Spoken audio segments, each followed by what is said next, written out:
ঈদের পশুর চামড়ার চাহিদা বাড়ছে সাভারের ট্যানারিগুলোতে।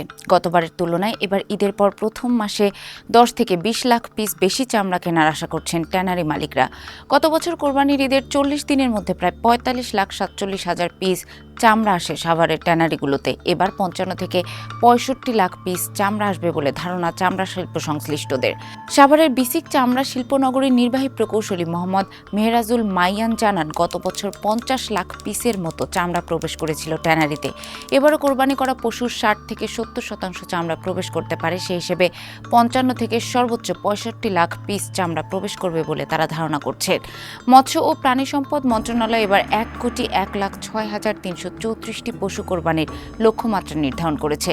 ট্যানারি মালিকরা জানিয়েছেন, কোরবানির পরই তারা লবণযুক্ত কাঁচা চামড়া সংগ্রহ শুরু করেন। তবে অনেক আড়তদার ও ক্ষুদ্র ব্যবসায়ী কাঁচা চামড়া কিনে সেটি লবণ দিয়ে সংরক্ষণ করে রাখেন। ফলে কোরবানির 3 থেকে 4 মাস পরও সেসব চামড়া ট্যানারিতে আসে। প্রতি বছরই চামড়ার দাম নির্ধারণ করে দেয় বাণিজ্য মন্ত্রণালয়। তবে বেশ কয়েক বছর ধরেই কোরবানির পশুর দাম নিয়ে অসন্তোষ রয়েছে।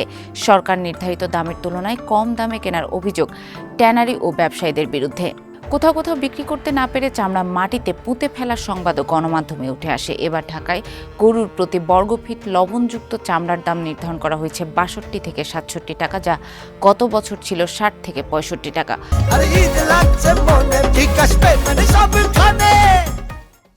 অন্যদিকে ঢাকার বাইরে গরুর প্রতি বর্গফিট লবণযুক্ত চামড়ার দাম নির্ধারণ করা হয় 57 থেকে 62 টাকা, যা গত বছর ছিল 55 থেকে 60 টাকা। এছাড়া খাসির লবণযুক্ত চামড়ার দাম প্রতি বর্গফুট 25 থেকে 30 টাকা এবং বকরির চামড়ার দাম 22 থেকে 25 টাকা নির্ধারণ করা হয়েছে। যে দাম ঢাকা এবং ঢাকার বাইরে একই হারে কার্যকর হবে। তবে এবার ঈদের দিন রাজধানী সহ রাজশাহী, রংপুর, সিলেট ও ময়মনসিংহ বিভাগে থেমে থেমে বৃষ্টিপাতের পূর্বাভাস দিয়েছে আবহাওয়া অধিদপ্তর। ট্যানারি মালিকরা বলছেন, বৃষ্টির প্রভাব পড়তে পারে কাঁচা চামড়ায় বৃষ্টির পানি পড়লে এর গুণগত মান নষ্ট হয়ে যায়। গরম বেশি পড়লেও একই সমস্যা হয়। শুরুতে বোঝা না গেলেও রাসায়নিকের ড্রামে দিলে সেটি ধরা যায়। সেজন্য এবার অনেক চামড়া নষ্ট হওয়ার আশঙ্কাও করছেন তারা। সাভারের এবিএস ট্যানারি ব্যবস্থাপনা পরিচালক ইমাম হোসেন বলেন, অতিরিক্ত গরমে যেমন চামড়ার মান নষ্ট হয়, অতিরিক্ত বৃষ্টি হলেও নষ্ট হয়। ঈদের প্রথম 10 দিন আমরা ঢাকার বাইরের চামড়া নেব না, ফলে আড়তদারদের দ্রুত লবণ দিয়ে চামড়া সংরক্ষণ করতে হবে, না হলে এই আবহাওয়ায় চামড়া নষ্ট হয়ে যাবে। আর এসব চামড়া যখন আমরা রাসায়নিকের ড্রামে দেব তখন কোনো কাজে লাগাতে পারবো না। বাংলাদেশ ট্যানার্স অ্যাসোসিয়েশনের সহসভাপতি সাখাওয়াত হোসেন কোরবানির দিন সন্ধ্যার মধ্যে চামড়ায় লবণ লাগানোর পরামর্শ দিয়ে বলেন, সন্ধ্যার পর থেকে চামড়ার মান নষ্ট হতে থাকে।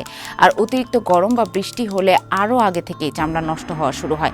তাই যত দ্রুত সম্ভব লবণ লাগিয়ে সংরক্ষণ করতে হবে। তিনি আরও বলেন, অনেকেই চামড়ায় লবণ না লাগিয়ে সরাসরি ট্যানারিতে নিয়ে আসে। বিশেষ করে রাতের বেলা যে চামড়াগুলো নিয়ে আসা হয় সেগুলো অধিকাংশই আর ভালো থাকে না। তখন সরকারের নির্ধারণ করা দামে চামড়া কেনা সম্ভব হয় না।